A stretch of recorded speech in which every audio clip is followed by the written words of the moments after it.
Paul's story. Paul and his mom were at the railway station. They were going to stay with Aunt Kath. Paul had never been on a train before. "We can have lunch on the train," said his mom, "and you can sit next to the window." "Great," said Paul. He was excited. The station was very busy.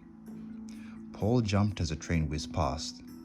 "Keep close to me, Paul," said his mom. "Our train leaves from the next platform." Paul's mom picked up their suitcase and walked quickly down the steps. Paul ran along behind. Just then, a crowd of people came towards him. "Wait, Mom," shouted Paul.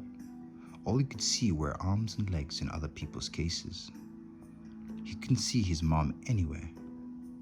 Paul squeezed past all the other people. A big man gave him a push. "I'm late," said the man, puffing. "And I'm lost," thought Paul.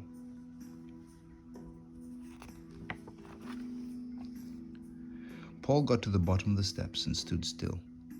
He wasn't sure what to do. He decided to wait for his mom. Paul waited for a long time. He started to worry. "I expect we've missed the train," he thought. "Or maybe Mom got on without me." Then Paul heard someone calling his name. His mom came running towards him, but she didn't look happy. "I told you to keep close to me," she shouted. "Don't you dare get lost again." Paul's eyes filled with tears. His face went red. Paul's mom took hold of his arm. "Come on, we'll miss our train," she said. Paul shook her away. "I'm not coming," he shouted. "Leave me alone." How do you think Paul's mom feels? How would you feel now if you were Paul?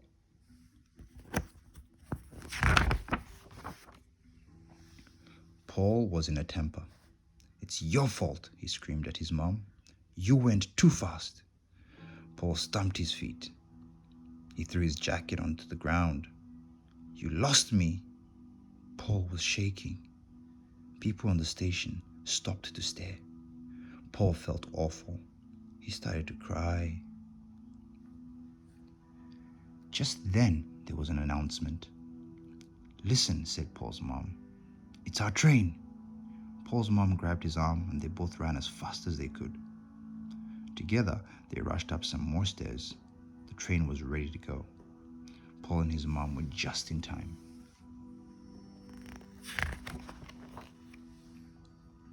By the time he sat down, Paul had stopped feeling cross. He was very tired. "Shall we have some lunch?" asked Paul's mom, but Paul felt sick. He curled up in his seat. "Come on," said his mom. "Let's make friends again." "I'm sorry I shouted," said Paul's mom. "It wasn't your fault. I shouldn't have told you off." "And I'm sorry," said Paul. "I was scared when I was lost." "I was scared too," said his mom. "That's why I shouted at you when I found you." "I don't understand that," said Paul. "And neither do I," said his mom, laughing.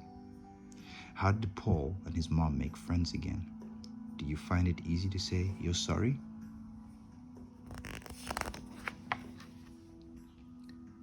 Feeling like Paul? Paul's mom was scared and worried. That's why she shouted. But Paul didn't get lost on purpose.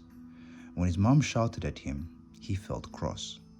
He thought she was being unfair, so Paul got in a temper. He shouted and screamed. But getting in a temper didn't help Paul. It made him upset. It nearly made him miss the train. Anger doesn't last. Tempers can feel as if they'll last forever, and they can be scary. It helps remember that very angry feelings never last, and you can always make friends again, no matter how cross you've been with someone. Saying sorry. Arguing with friends and people you love can be upsetting. Saying sorry is a good way to end an argument. It shows that your angry outburst is over. It shows that you're ready to be friends again. And talking it over afterwards, as Paul and his mom did, will make you both feel better. Think about it. Think about the stories in this book. Ian, Gina, and Paul got angry for different reasons. Ian was angry because something he made was broken. Gina was angry with herself because she made a mistake. And Paul got in a temper because his mom shouted at him for something that wasn't his fault. They all showed their anger in different ways, and they didn't feel any better until they'd let their anger go. Talking helped them. If you're feeling angry and upset, try talking it over with an adult you trust. Talking will help you too.